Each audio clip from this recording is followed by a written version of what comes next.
So lately, Delta Force has been pretty much all I've been playing lately. It's checking a lot of the boxes that I found Battlefield checking back in the day. So today I thought I'd give you guys my initial review of the game. For those who might be new here though, I've been terrorizing Battlefield servers since around 2017, and I call myself a pretty die-hard fan of the franchise, and someone who tends to know right from wrong and kind of what's up with Battlefield games. However, competition is only good for the consumer at the end of the day, so I would like to see Delta Force become the very best game it could be. So let's get into this one.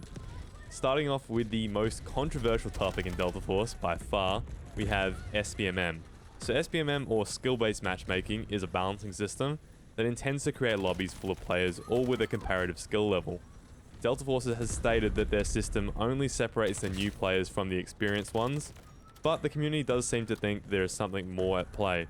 However, you guys should definitely leave a comment with your SBMM experiences. I'm keen to hear about it and whether you guys think that it is just that simple system or it's a bit more than that. Anyways, in my opinion, this system, or anything like it, has absolutely no place in a Battlefield style game, and that's for a few reasons, more than just wanting to farm everyone. Firstly, we need to look at what Delta Force and Battlefield are. They are casual shooters, and in the case of 2042 and Delta Force, the mechanics are very beginner friendly. If these games had massive skill ceilings and modes of skill expression, SBMM would be a lot more livable. But putting SBMM in these kind of games is like creating a world ESL slot machine tournament. I don't care if you're the David Goggins of gambling, the sport just isn't competitive, and making it competitive only just makes it more frustrating. And then because these are casual shooters, you should be able to play them a little bit more casually. If you want to run some meme strats, that should be an option in this kind of game, as it always has been in Battlefield. Try doing that in a max sweat SBMM comp lobby, and you want to put your head through your desk. Then we also need to consider variety. So variety is the spice of life, and it kind of reigns true in games as well. The obvious point is that with SBMM, everyone converges onto the single meta of the game, which can make things very repetitive. People tend to run down the same routes over and over again, you almost always see the same few guns, and it's even to the point where I swear I'm seeing Ender's little loadouts on the M4A ones. It's really just getting a bit old, guys. And for a better point, and this is also something that I've heard from Enders recently, and it's a really good point about SBMM that I haven't actually ever heard before, and I even commented on the video, is that these games need variety to work. Battlefield works because you have players of all skill levels filling roles. The 5KD infantry sweat is never going to harass tanks all game, but you know who will? The 12-year-old kid who just figured out how to jihad jeep and will diligently run down games on end doing this exact thing. That is a pain for tanks to play against, to actually an effective strategy. And it's a bit of a meme strategy as well, but you're not going to get that in an SBM lobby. The 5KD infantry sweat is also not going to spend an entire game going 2 for 45, locking onto a little bird. That's a job for the divorced gamer dads out there. Shout out. And I can go on and on here, but the point is, Battlefield has roles, and they are all very important. You're never going to fill them all and get the correct dynamic experience if you have SBMM. Now on a brighter note, one of the things they really did smash for the release was the amount of content and the overall fit and finish. Sure, the maps are a little bit weak, both in terms of quality and quantity, but I'd say I've been very impressed with everything else. For one, the weapon system has enough depth to keep players entertained for quite a long time, and building guns in this game is a bit of an art form, and I don't think any Battlefield in history has a system this good. You can start out with a very detailed weapon information screen, and then have a huge range of attachments, calibrations, and options to almost solve each gun like it's a math problem. It's a very satisfying process, and arguably it even makes a little bit too much difference to the performance of the guns. I mean, it makes a huge difference when you get it right. Then there's retention-focused stuff like a season pass, daily challenges, and all sorts of things that keep players checking in. It's not really stuff that I care too much for, but it is good to have in the game, and a lot of people do really value that stuff. And then from a polish perspective, I don't think I've noticed a single bug yet, and the game runs really well. Honestly, coming from Battlefield, this is such a huge breath of fresh air. I mean, if the devs can push out a few more maps, and for my sake, add some jets, I think the game could have some pretty good staying power.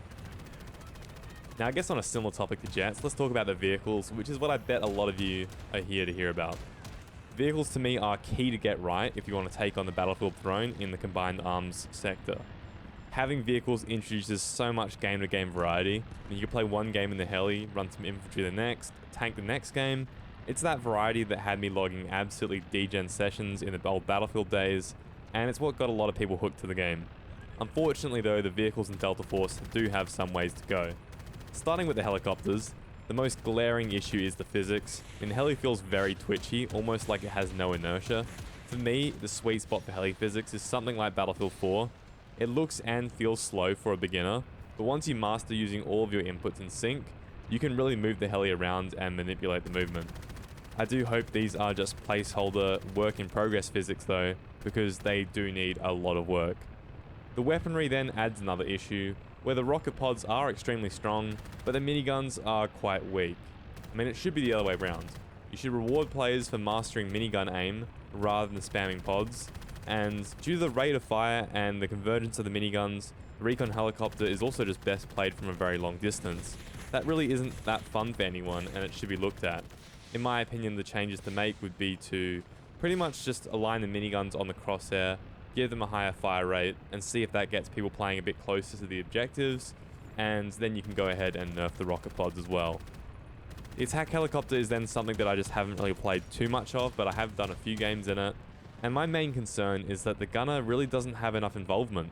I mean, peak attack helicopter gameplay would be either Battlefield 3 or Battlefield 4, and in both cases the pilot and gunner both had powerful weapons and really pivotal roles, and to be a really good attack helicopter team you do need communication and you need to play together.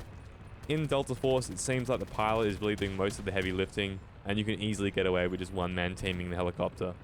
I would really suggest here just to add some TV missiles or something useful to the gunner seat, and also making it kind of hard to coordinate without having communications. I think having, forced communication and forced teamwork in an attack helicopter isn't a bad thing to have it work properly, and it would be really just interesting to give the gunner something a bit more interesting than just the cannon. As for ground vehicles though, the tanks do feel quite strong if they are played correctly, but the correct playstyle, at least from what I can tell, seems to be more of a tank sniping style due to the effectiveness of the rocket launchers and the long range effectiveness of the tank shells.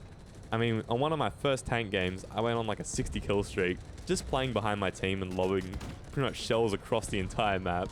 I mean, this was kind of fun for me, it was quite funny, but it definitely was not fun for the enemy team. I think tank gameplay could definitely be improved here by introducing armor angle multipliers for rocket launcher hits. So you have more glancing blows, but then if you hit a very good hit with a rocket, you get more damage. I think this would allow tankers to angle shots more, and also just decrease the penalty for making aggressive plays. And at the same time, if an infantry does get a good angle on a tank and hits a really critical shot, apply a mobility hit, make the tank really have to pay for that. I think that is a way more interesting way to deal with rocket launcher hits. And then also the AT4 currently has a lot of velocity, making it very hard to play around cover without getting hit.